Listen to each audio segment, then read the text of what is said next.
You know, the swastika thing, it's like really just untrue. About Canadians. Really, we're going to be worried about Nazis in Canada? Because I had protests, for example, where people accused me of attracting Nazis. First of all, that just isn't a thing in Canada. There isn't a Nazi tradition. Nazis, Nazis, Nazis. Always with the Nazis. This is Jordan Peterson saying that he couldn't be a Nazi because Canada doesn't have Nazis. This is also Jordan Peterson complaining about Justin Trudeau, saying that Nazi flags and angry taunts should not have been what the residents of Ottawa had to face when their city was besieged for 3.5 weeks by conspiracy theorists, seditionists, and white supremacists. You see, with Vladimir Putin committing war crimes in the Ukraine, and Xi Jinping overseeing the internment of up to 1.8 million Uyghurs in Xinjiang, Dr. Jordan B. Peterson, opponent of fascism and surrogate father to countless lost men, is speaking out against real fascists, like Justin Trudeau, while continuing to signal to the yahoos from Canada's so-called Freedom Convoy, whose aim was to overthrow the government, that he's got their backs. I say continuing to signal to the yahoos because Peterson coached them during their failed coup, thereby marking himself as an organizer. Not that this has been reported by the media, who've been reluctant to inform the public about who Peterson is. An anarchist who wishes to turn society on its head, a neo-Nazi who praises and defends Adolf Hitler, and a domestic terrorist who holds up serial killers and mass murderers as role models to his demented followers. Besides, we recently had the Queen's Platinum Jubilee, so headlines like Queen's favorite horse was Saskatchewan Thoroughbred are preferable to nation's most popular public intellectual organized insurrection. Nor has Peterson been brought in for questioning by the police. But then, given that the Ottawa police escorted the Freedom Convoy into the capital, whereupon they spent weeks wondering how to get them to leave, we shouldn't be surprised. And since several on-duty officers told demonstrators they were on their side, that law enforcement would fail to notice Peterson tutoring demonstrators in videos he published from the United States is entirely understandable. You might be interested to know that on January 6th, Peterson took to Twitter to refer to that attempted coup as events, disparaging Washington officials for imposing a curfew meant to hamper such events. Peterson never criticized the rioters because they were his peeps. Do you recall the QAnon shaman and the man sporting the Camp Auschwitz hoodie? Such people would be among Peterson's primary target audience. Hateful, vengeful, racist, fascist, and mentally disturbed men who can easily be persuaded to engage in antisocial behavior. Jordan Peterson openly supported Donald Trump, who referred to neo-Nazis as fine people and told the Proud Boys to stand back and stand by. Be aware that Peterson did a friendly interview with Proud Boys founder Gavin McInnes. He also met with Donald Trump Jr., who retweeted a claim from Roseanne Barr stating that George Soros was a Nazi who turned in his fellow Jews to be murdered. In addition, Peterson met with Charlie Kirk, seen here on the left, who admitted he helped send 80 buses of patriots to storm the Capitol. And Peterson did an interview with Tucker Carlson, a white supremacist who claimed that January 6 was orchestrated by the FBI. Furthermore, Peterson objected to the deplatforming of Alex Jones, another white supremacist who appeared outside the Capitol building with a megaphone to fire up the MAGA mob.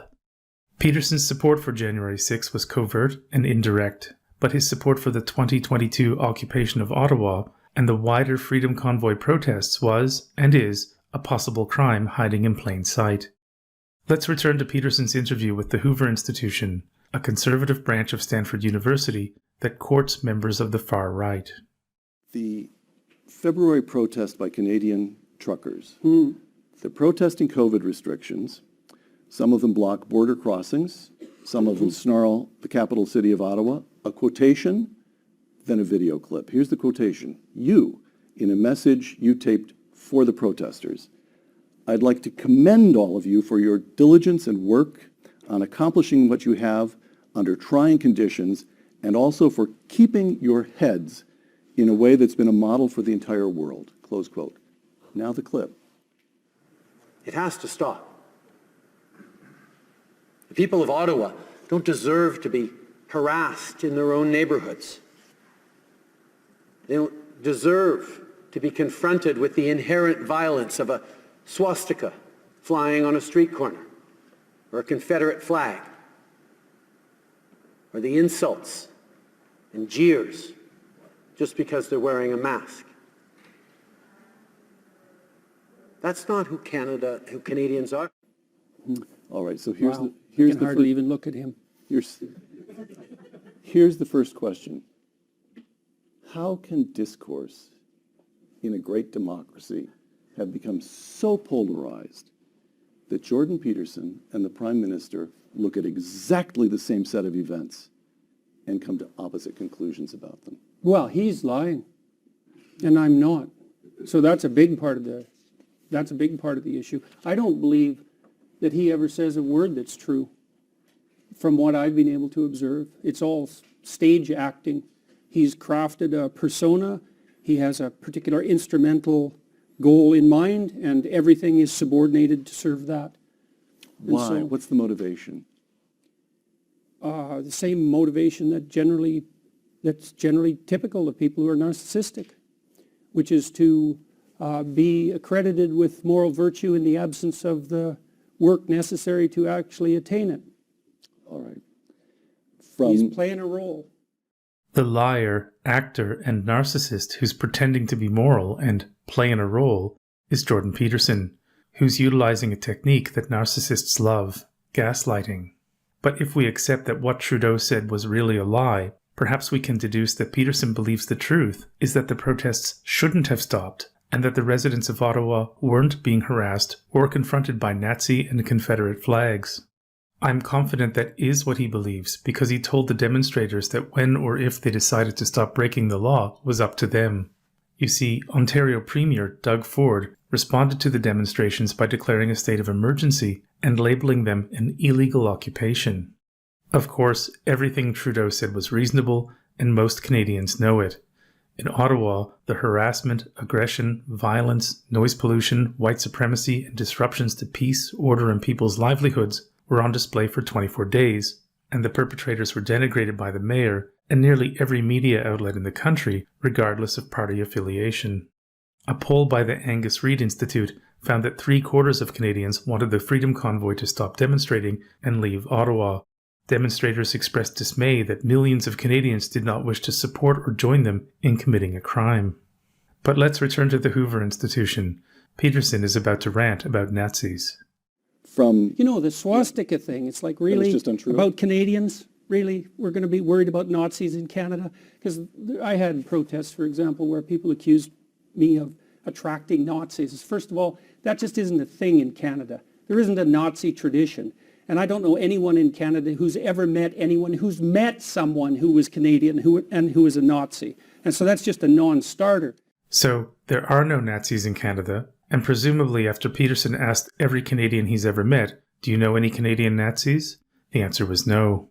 Also, he's been accused of having a protest which attracted Nazis, only instead of denying Canada had any Nazis then, he said he didn't know why the Nazis were there. Do you have any comments on the Nazi presence at your protest? The presence of Nazis and white supremacists assaulting people at your protest, do you have any comment on that? Yeah, I don't like Nazis. Then why were they here? Well, how can I answer Are their views in alignment with yours? I don't know why the Nazis who don't exist are here. How can I explain that? Now watch as Peterson admits that as many as 5 non-existent Nazis made contact with him.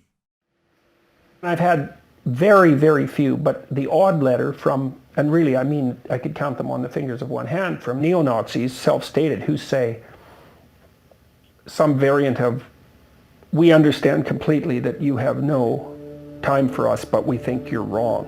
It's like, okay, well. The reason for the discrepancies is that Peterson is a compulsive and well-practiced liar who takes particular delight in lying to non-Canadians about what goes on in Canada, knowing that non-Canadians don't usually follow or care about what goes on in Canada. When Peterson did his interview with Tucker Carlson in 2021, he talked about Bill C-16, or compelled speech laws. Forget that in 2017, the Canadian Bar Association and legal scholars issued statements in the wake of Peterson's circus explaining how Canada could not have compelled speech laws. Peterson informed Carlson that his crusade against this bit of phantom legislation was predicated on his unwavering pursuit of the truth. Peterson insists that Canada has compelled speech laws, which it doesn't, and doesn't have Nazis, which it does. For a basic introduction, see the Wikipedia page, Neo-Nazism in Canada. Many neo-Nazis come from Jordan Peterson's home province of Alberta. In fact, his father, Walter Peterson, blew a fuse on Facebook because a conservative politician named Derek Sloan was barred from running for party leader after he accepted a donation from a neo-Nazi named Paul Frum, seen here marching with the Aryan Guard, a neo-Nazi organization based in Alberta. Also, Peterson gifted his father a Kekistan flag, a neo-Nazi symbol modeled on a Nazi war ensign. There's a Nazi tradition in Canada and in the Peterson family. When Jordan Peterson's son, Julian, studied at King's College in Nova Scotia, he wrote his thesis on Martin Heidegger, who was a Nazi and who Jordan Peterson has defended for being a Nazi. And you wrote your thesis on Heidegger and the psychedelic experience, right? Yeah, that's right. Heidegger actually got tangled right up into the Nazi movement, and his philosophy has been cast under a cloud of suspicion, perhaps a well-deserved cloud of suspicion, as a consequence of his cooperation with the Nazis. So it wasn't only stupid people who got tangled up in this, it was pretty much everybody who got tangled up in it. And one of the things you might think about, and this is worth thinking about, is that if you were there, for any one of you, there's a 90% chance that you would have got tangled up in it. You wouldn't have been the person who rescued the gypsies. It's like, forget that.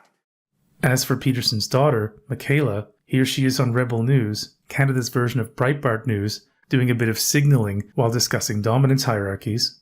And here's an image of her interviewing Lauren Southern, who promotes the white genocide and Great Replacement conspiracy theories. Keeping with the theme of neo-Nazis from Alberta, between 1935 and 1943, Alberta's Premier and Minister of Education was William Aberhart, a self-described prophet whose followers saw him as the Son of God. Aberhart branded his rivals rats and the sons of Satan. He was an ill-tempered, Bible-thumping crackpot who promised Albertans an economic utopia and $25 a month, neither of which they received. Instead, Aberhart focused on educational reform and amending eugenics laws to make it easier to sterilize the quote-unquote mentally defective. Aberhart was the leader of the Alberta Social Credit Party, which was modelled on the Social Credit Party of Great Britain and Northern Ireland, the chief economic theory of which was that the monetary woes of the interwar years were attributable to international finance, that is, a cabal of Jewish wire pullers who were using capitalism to enslave the world. Even worse, in Aberhart's newspaper, the Alberta Social Credit Chronicle, there appeared articles by the infamous British fascist Oswald Mosley and other supporters of Adolf Hitler. Aberhart's publication blamed the Jews for the Great Depression, the rise of Nazism and communism, and the Second World War. Aberhart's reign ended when he was caught planning on having his political opponents exterminated. Also from Alberta was James Keegstra, the first neo-Nazi to be prosecuted under Canada's hate speech laws. A high school teacher and mayor, Keegstra taught anti-Semitism in social studies class unopposed for 10 years. However, according to Peterson, the first neo-Nazi to be prosecuted under Canadian hate speech laws was not James Keegstra, but rather Ernst Zundel, which is not true. Zundel was deported from Canada to Germany for posing a threat to national security. He was jailed in Germany for inciting racial hatred against the Jews. Ernst Zundel did some stumping in Alberta and supported James Keegstra in his failed bid to become the leader of the Alberta Social Credit Party. Why am I telling you this? Because this is what Peterson said in Norway about Ernst Zundel and the Canadian government. We brought our first hate speech laws in Canada back in the 1980s. We were after this character named Ernst Zundel, who is a particularly despicable piece of work, hard hat wearing, right-wing, anti-Semite, Holocaust denier. He had it all, that guy. It was his shenanigans, careless, malevolent shenanigans that enticed Canadians into producing hate speech legislation. I thought, no, that's not good. It's not good. You're making a big mistake. We're going to pay for this. It's going to unfold over a long time. Who defines hate? The crucial issue. It's not like it's a scientific category. It's a judgment. And the answer is those whom you least want to have the power to define it, because they're the ones that will take that power to themselves. And if you think that isn't going to affect what you get to say, well, you've got another think coming. So hopefully we'll wake up and push back before we have to pay too high a price. We're going to pay for it. So, yeah. And we're going to deserve to pay for it, too. He's talking to you. Mm-hmm. What? Well, you know, last night... Yet again, the Canadian government is tyrannical, guilty of drawing up frivolous laws to unfairly target ordinary citizens, in this case Ernst Zundel, purveyor of shenanigans.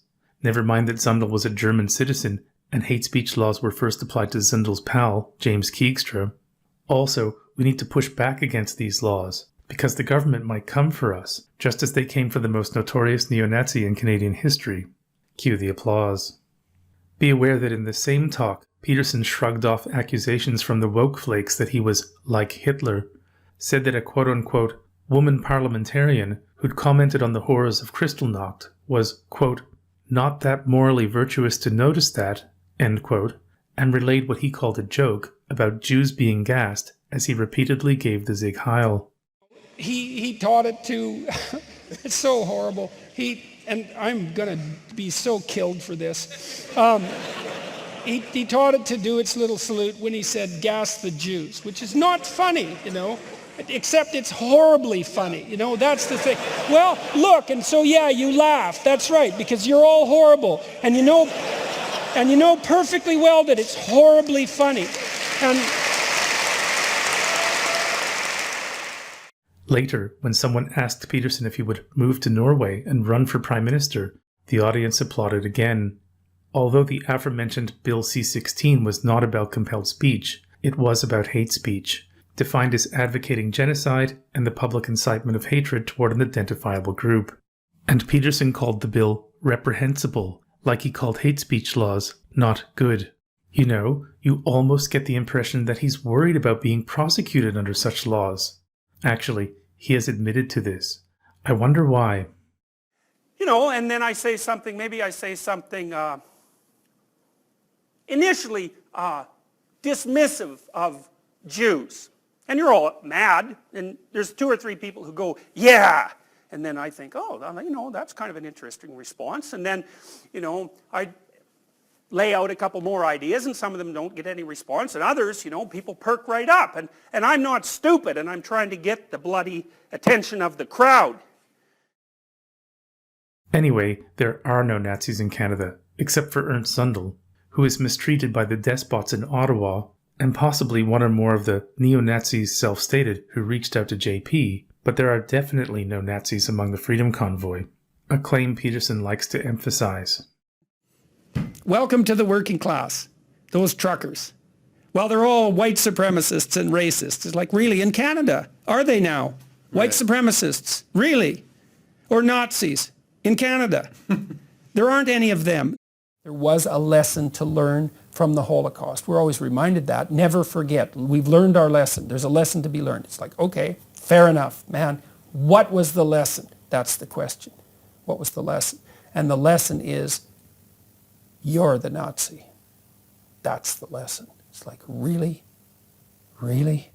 For nearly every claim Peterson makes with gusto, you can find an example of him emphatically making its opposite. But let's return to the interview, or Peterson's litany of lies. And so that's just a non-starter. And so when that sort of thing gets dragged into the conversation, right off the bat, you know, the Canadians shouldn't be subjected to the inherent violence of a swastika. First of all, it's not even obvious what that swastika was doing there. There's reasonable evidence to suggest that the person who was waving it was either a plant or someone who was making the comment that that was what was characteristic of the government, not of what they believed. Now, no one knows because the story around that event is messy. No one knows why people attempting to bring down the Canadian government were waving a swastika. No one. But it was probably planted by a member of the radical left, or a bit of social commentary on the Canadian government, who, like the Third Reich, implemented health measures during a pandemic to protect citizens' health. Free rapid test kit, anyone? All kidding aside, Peterson has repeatedly linked liberalism to Nazism. Here he is on Fox News, saying that liberals like to play the victim, just like Hitler did. You saw the same thing to some degree in Nazi Germany. Yeah, Hitler. Hitler felt very victimized. Yeah, Hitler claimed that the Jews were victimizing Germany, essentially. And so once you're a victim, and you have all the moral status that goes along with being a victim, then you can't do any wrong, essentially. Now, let's revisit Peterson talking about the Freedom Convoy and Nazi flags, the presence of which shall remain a mystery because... It's not like there were credible journalists who were going in there to investigate thoroughly. That's right, Americans. No credible journalists investigated. In fact, there was a Trudeau-imposed ban on covering the occupation, and reporters who ignored the injunction faced being arrested, flown to the far north, and dropped into polar bear territory, where they would be given only a map of Quebec City, a single ration of poutine, and a letter from the Prime Minister's office saying, "Good luck, bonne chance." I kid, but Peterson once claimed that by passing Bill C-16, the Canadian government had made it illegal to become a biologist, and nobody batted an eyelash. Obviously, an attempted coup d'etat drew the attention of all national media as well as independent reporters. Canada's main TV news platforms, the CBC, CTV, and Global News, live-streamed coverage, featured discussion panels, interviewed demonstrators, residents, police, politicians, and academics, and heaped derision on the occupiers, along with the police for failing to deal with the occupiers. They also questioned and criticized the Liberal government about their inaction, along with members of the Conservative Party for cozying up to the insurrectionists. And the Confederate flag issue is exactly the same thing. The Confederate flag issue is exactly the same as the Nazi flag issue. Thus, the Confederate flag could have been planted, or social commentary on the Canadian government being in favor of slavery, but we really don't know, because there were no credible journalists about. Remember, he's spouting this nonsense with the help of Stanford University. You know, the story in Canada, our Prime Minister implemented the Emergencies Act, and so the question was why? And so I went on Twitter when this was trending and read at least 5,000 Twitter comments to try to get a sense. These were people who were supporting Trudeau in his application of the Emergencies Act. And I was trying to figure out, okay, well, what do they believe is happening? 1. The Emergency Measures Act had to be approved by the House of Commons, which it was, by a vote of 185 to 151. Canada is a democracy. 2. Assuming that what Peterson's saying is true, and he really did read some 5,000 comments about the insurrection, we can see his commitment to understanding the event.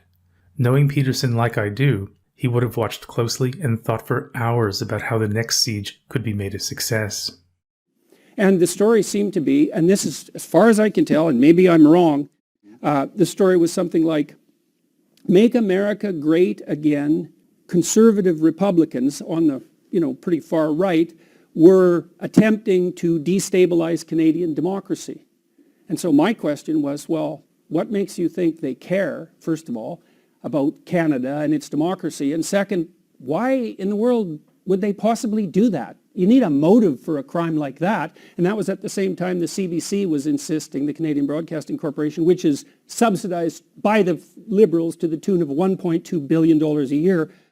The CBC is not subsidized by the Liberal Party to the tune of $1.2 billion a year. The CBC is a crown corporation funded by the federal government, regardless of which party is in charge, as Peterson recently acknowledged when talking to a Canadian.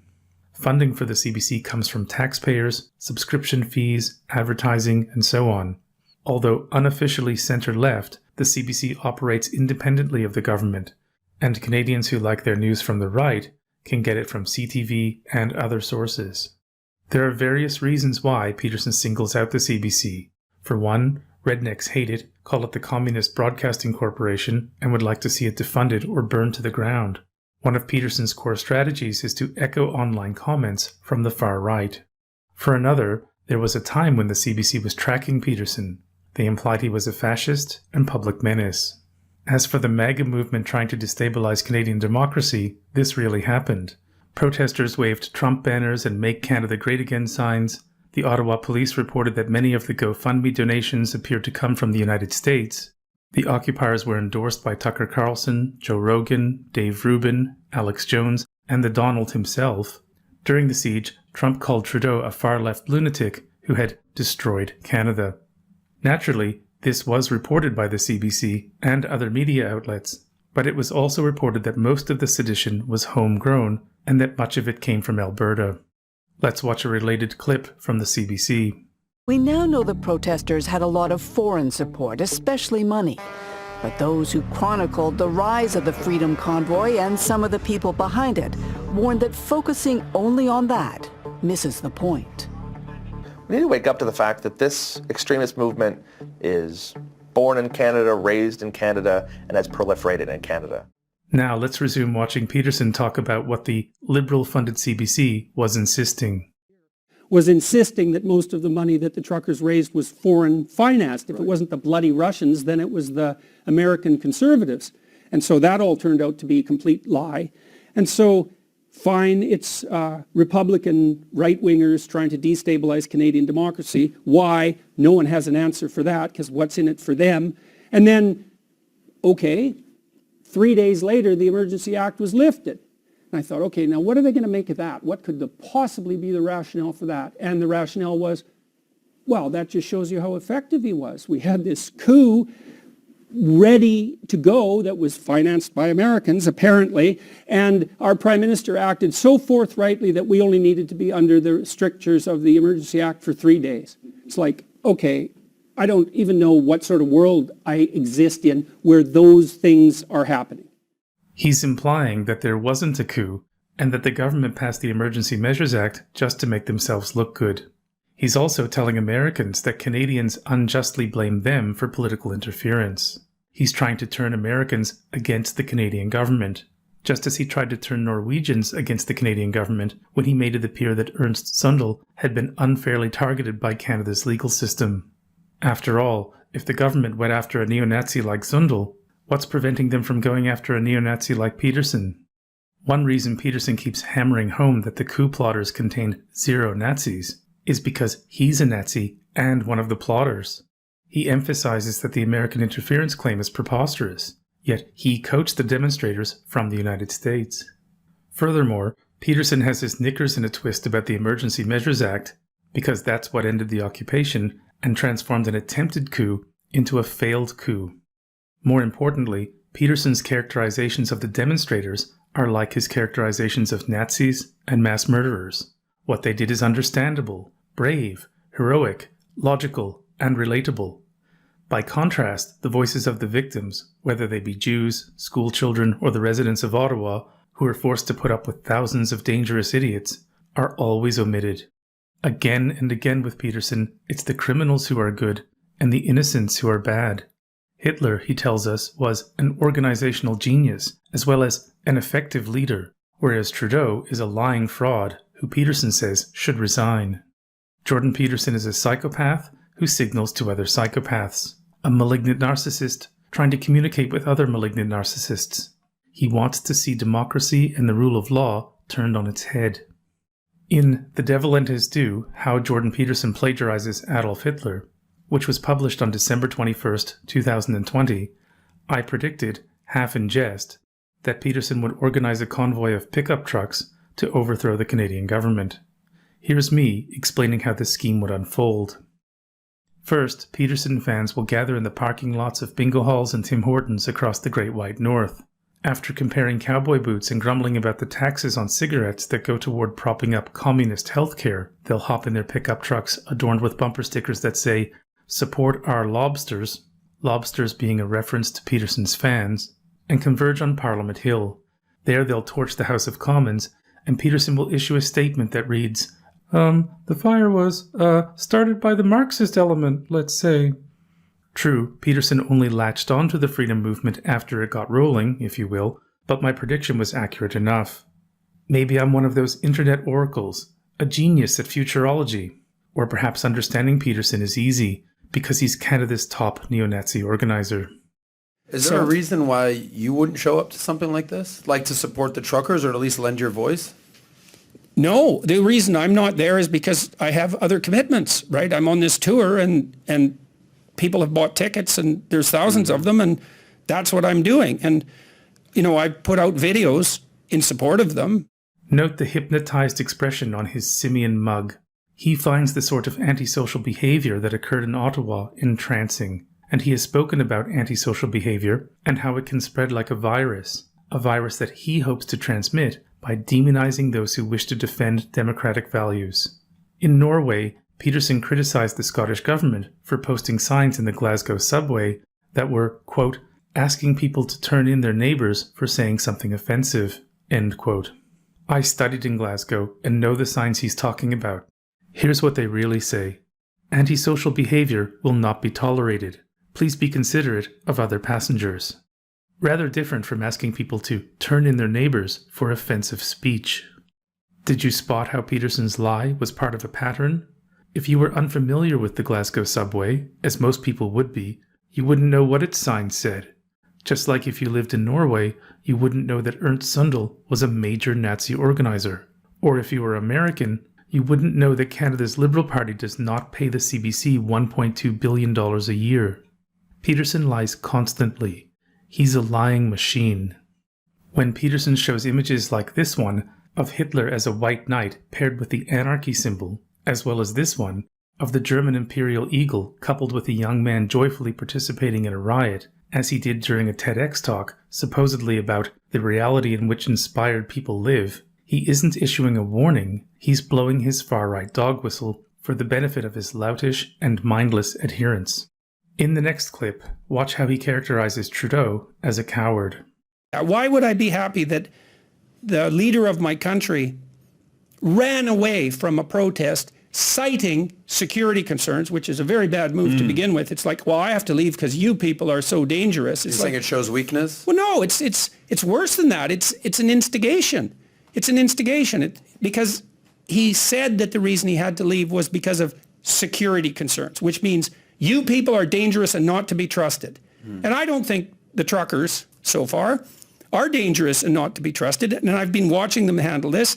They're playing this. It's been very peaceful. Trudeau did not run away. He was moved by security forces for his safety, likely because the Intelligence Bureau of the Ontario Provincial Police had identified the Freedom Convoy as a security threat 2 weeks before their trucks began clogging up the capital's streets. At the federal level, reports from the Integrated Terrorism Assessment Centre, or ITAC, claimed that some of the Freedom people were calling for a civil war, advocating for violence against Trudeau, and encouraging their colleagues to view the protest as Canada's January 6. In the next clip, observe how Peterson defends the demonstrators by portraying them as Good Samaritans and the rightful custodians of the city of Ottawa, thus echoing their talking points.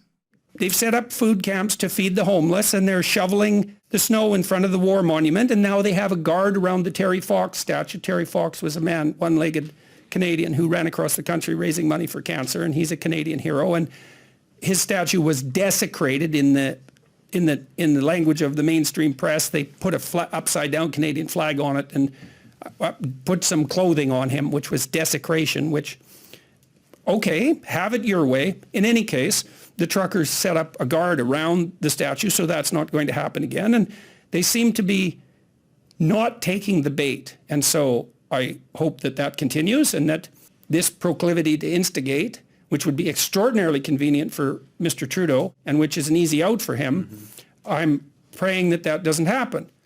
Right, well, let's fill in a few more of Peterson's conspicuous omissions, shall we? With regard to what Peterson called the swastika, several Nazi flags and symbols were on display in Ottawa, as were signs likening vaccine mandates to the Nazis' persecution of the Jews. Concerning Peterson's attempt to glorify the working class and the truckers, the Freedom Convoy was denounced by the trucking industry, and 85% of licensed truckers had gotten the vaccine. Also, most of the organizers and participants weren't truckers. The movement only attracted truckers after Trudeau announced that truckers crossing the border would need to be fully vaccinated. In addition, the demonstrations weren't confined to Ottawa. They occurred across Canada and included blockades, for example in Coups, Alberta, where 11 people were arrested and the police seized long guns, handguns, body armor, a machete, a large amount of ammunition, and high-capacity magazines. Among the 11 were these 4 men, who were charged with conspiring to murder members of the Royal Canadian Mounted Police. The man in camouflage on the right is Christopher Lysak, member of a far-right militia known as Diagolon. Diagolon is a white supremacist, anti-Semitic, and anti-government organization whose patches were discovered on the seized body armor. You can see them in this image circled in red. The Diagolon symbol features a white diagonal line on a black background. The line is meant to symbolize a future nation which will run from Alaska to Florida and include the red states, as well as Canada's western provinces and Yukon Territory. Who will live in this nation? According to Diagolon, sane people who reject democratic government and society. Funny how Peterson never mentioned the Freedom Convoys linked to domestic terrorism, or the arrest of the good protesters who were scheming to kill police officers. Perhaps it just slipped his mind. Peterson also left out that the idea for the Freedom Convoy originally came from God, who delivered the message to his representative on Earth, James Botter, who's from Alberta. In 2019, Botter participated in the United Reroll Convoy, which made its way from Red Deer, Alberta to Ottawa, Ontario. Ostensibly pro-pipeline and anti-carbon tax, observers quickly noticed racist and fascist undertones. The Canadian Anti-Hate Network warned that a cohort of the group known as the Yellow Jackets had been, quote, entirely co-opted by the far right, including the most extreme anti-Muslim groups in Canada, end quote. And according to journalist Justin Ling, United We Roll was, quote, affiliated with hard-right, white supremacist, anti-government views, end quote. Fast forward a couple of years, and God sends James Botter his message. Go to Ottawa again, this time with the Freedom Convoy. Don't forget to honk.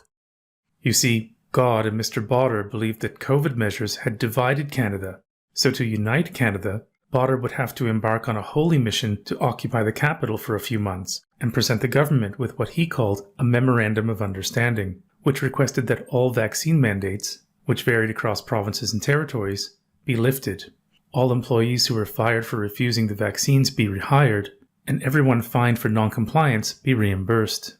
If these impossible conditions were not met, the government was to be dissolved and power handed over to Botter and other freedom people. Think of it as divinely inspired extortion. So the movement went from being pro-oil and anti-environmental protection to being pro-freedom and anti-vaccine mandates. But of course, all stated motivations were just bad cover stories meant to mask seditious intentions. Botter admitted that he was returning to Ottawa to end what he called the NDP Liberal stronghold. The Liberals had recently won an election, whereupon they formed a coalition with the NDP, who are akin to Britain's Labour Party. And Botter's colleague, Jason Laface, said, "This is no longer about the mandates anymore. This is about Canada. This is about our rights and how the government has been manipulating the population and oppressing us all the time." Botter claimed that the manipulation stemmed from a plandemic orchestrated by the Chinese government, German pharmaceutical companies, George Soros, Bill Gates, and of course, Justin Trudeau. Botter predicted that anti-vaxxers in Canada would be sent to re-education camps and that COVID restrictions would lead to World War III. Botter also revealed that he was a supporter of QAnon. On Facebook, he wrote, "Justin Trudeau needs to be arrested and charged for treason and for participating in committing crimes against humanity." James Botter is Jordan Peterson's kind of guy. Another prominent freedom organizer was Tamara Lich, who cut her teeth in the aforementioned Yellow Vests, which sent death threats to Justin Trudeau, along with Alberta's Maverick Party, a separatist movement with ties to neo-Nazism. And who else supports the Maverick Party? Jordan Peterson's father, Walter, recipient of the imitation Nazi Warrenson, and supporter of the conservative politician who was punished for accepting a donation from a Nazi. Tamara Lich is from Medicine Hat, Alberta. Another freedom organizer was Chris Barber, seen here being arrested, who had nice things to say about a certain 20th century historical figure. Adolf Hitler was a smarter motherfucker than anybody wants to give him credit for. Odd that Peterson should defend someone who has praised Adolf Hitler. And by odd, I mean completely normal. So the Germans had no idea what to do, you know, and Hitler was a canny person with a brilliant sense of drama. I mean, he was a master of dark fire, that guy. And I think his unconscious fantasy was, let's see how much we can destroy before we die in the purifying flames. That was Hitler. So, and he was a compelling person, and the fantasy that he had in the back of his mind, I'll tell you how that developed at one point. It was a very hard thing to escape from. That's why the Germans became Nazis. This was like magic that had emerged, and it was black magic. And this brings us to Pat King, who who's a whole lot of crazy, and from Red Deer, Alberta. King is another one of Peterson's Good Samaritans. Trudeau, someone's going to make you catch a bullet one day. To the rest of this government, someone's going to do you in. You might want to change your name to Ishmael, or drop a bunch of change down the stairs and call yourself Chong Ching Ching Chang. Now you want to say, oh, the Indians' culture and everything. The natives' culture is a disgrace. It is, 100%. It's called depopulation of the Caucasian race, or the Anglo-Saxon. And that's what the goal is to depopulate the Anglo-Saxon race. Because they are the ones with the strongest bloodlines. That's right, Al. I've seen the mosque up in Fort Mac. Ladies and gentlemen, we are being overrun. The Anglo-Saxon people of Canada are our God-given culture. The Anglo-Saxon and the Francophones. We are losing our culture to other ethnic religions. This is not racism. Pat King has accused the Canadian government of depopulating the white Anglo-Saxon race and of normalizing pedophilia. He denies that 6 million Jews died in the Holocaust. White supremacists, really? Or Nazis in Canada? There aren't any of them. And here's another one of Peterson's working class heroes, Romana Didulo, a QAnon supporter and self-proclaimed Queen of Canada who participated in the Ottawa siege after she urged her followers to shoot dead healthcare workers who administered vaccines to children.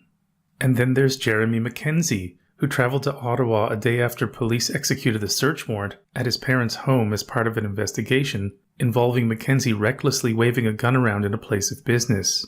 Police seized restricted firearms, prohibited magazines, ammunition, and body armor. You will have observed the Diagolon flag over Mr. Mackenzie's shoulder. Convoy leader Dave Steenberg posted material from the Soldiers of Odin, a neo-Nazi organization, on his Facebook page, as did the aforementioned Jason LaFace, an administrator of the Convoy Facebook page. LaFace posted a photo of himself sporting a Soldiers of Odin jacket. The Soldiers of Odin, along with the 3%ers, are two of the far-right groups that have expressed a visceral contempt for Justin Trudeau, which Peterson almost certainly knows. When Peterson expresses contempt for the Prime Minister, he's likely signaling to such organizations. The last organizer I want to mention is Benjamin Dichter, who's on record as saying, "Political Islam is rotting away at our society like syphilis." Dichter declared the occupation of Ottawa a success and claimed that it had caused the government to end COVID mandates. Dichter said that when he learned citizens were being asked to show proof of vaccination, for example at restaurants, he was certain this could lead to, quote, an entire surveillance state. He also said that participating in the occupation was a blast. Benjamin Dichter was interviewed by Tucker Carlson as well as Jordan Peterson in a video Peterson called What the Truckers Do and Do Not Want. Returning to the Ottawa residents, who Peterson didn't talk about, they reported being assaulted by the Freedom Crew and being taunted and verbally abused. Demonstrators left feces on people's property and threw rocks at houses. They also drank and danced on the tomb of the unknown soldier at the National War Memorial, and the disrespect shown toward the Terry Fox statue prompted a stern rebuke from the Terry Fox Foundation. When Peterson claimed that the demonstrators had set up food camps to feed the homeless, this was true, but he left out that they also harassed workers at the Shepherds of Good Hope soup kitchen and demanded food that was designated for the homeless. The organization tweeted, "One member of our shelter was assaulted by protesters. A security guard went to his aid and was threatened and called racial slurs." The Freedom Crew also taunted journalists, intimidated city workers, and threw a bicycle at a police horse. Jordan Peterson's depiction of the Freedom Convoy protests are, by and large, pure, unadulterated balderdash. Peterson demonized a government that tried its best to protect citizens during a deadly pandemic and supported a group of far-right criminals and ungrateful imbeciles who hoped to seize power. He platformed one of the freedom movement's racist organizers and coached all participants in an attempted coup, as though some sort of paramilitary self-help guru. You're also faced with a danger at the moment now, which is that as the political process bends in the direction that you've insisted upon, so rightly in my estimation, more and more of you who are most reasonable are going to pack up and leave or decide that this is done sometime over the next week or so, or a couple of weeks, that's obviously up to you. Who cares about the law? Stay for another week or two. But there'll be a remnant that's much more committed in some sense to more extreme goals, and that's going to be something very difficult to manage. I'd like to commend all of you for your diligence, and whether you leave in a week or two or are committed to more extreme goals, I commend you. And work on accomplishing what you have accomplished under trying conditions, and also for keeping your heads in a way that's actually been a model for the entire world. The fact that you've been able to remain peaceful, you haven't taken the bait, you haven't responded with violence to quite remarkable denigration and provocation, that's a sign of tremendous discipline and care. Yes, the insurrectionists' behavior was exemplary, hence why more than 2,600 of them were fined and 272 arrested, including Pat King, Tamara Leach, and James Bauder. Peterson, on the other hand, has not even been named as an organizer or participant. Despite his myriad pro-Nazi statements, praise for serial killers, and attempt to bring down the government, Canadian media outlets seem determined not to notice or report on who the country's most popular public intellectual really is. A domestic terrorist who radicalizes Neanderthals in the hope that innocence can be harmed and civilized society can be dismantled. Unlike the United States and Germany, whose media outlets vociferously warn about the rising tide of fascism, Canada tends to underreport on or minimize the subject. The 2022 occupation of Ottawa is a term I coined. The event doesn't even have a proper name. And since the botched coup, you seldom hear anyone talk about it. There's been no discussion of a January 6th style committee, and there probably won't be. It's also un-Canadian, at odds with who Canadians like to think they are. After 9/11, Canucks saw jihadists around every corner and were giddy about the prospect of fighting what turned out to be a debacle of a war in Afghanistan. But when it comes to, say, the alt-right, domestic neo-Nazism, or how in the last election the far-right People's Party of Canada won 4.9% of the vote, what you hear is mostly silence. Incidentally, the People's Party is led by Maxime Bernier, who Jordan Peterson interviewed just prior to the election. These days, Jordan Peterson is courting Pierre Poilievre, who will probably become the leader of the Conservative Party and eventually the Prime Minister of Canada. Poilievre is a fascist crackpot who supported the Freedom Convoy and echoes their slogans. During the occupation, he got in a few photo ops with the nice people who hoped to tear down an elected government. Here he is, handing a box of Tim Hortons donuts to one of the blue-collar freedom fighters. How Canadian.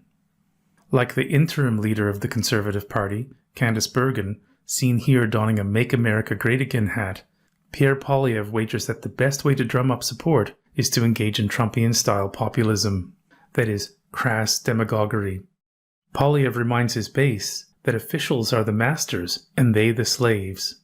The slaves are no longer in control of their lives because their power has been taken away by the masters or liberal elites.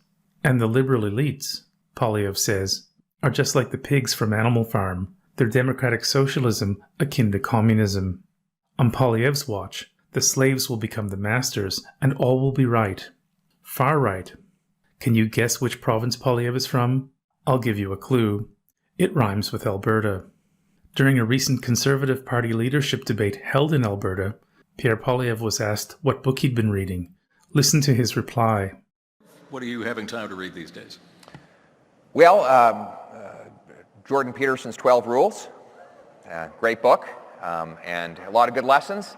We all need to improve ourselves, and I think he has a lot of good wisdom in that book that could help anybody. 12 Rules contains good wisdom, or what Peterson calls ancient wisdom.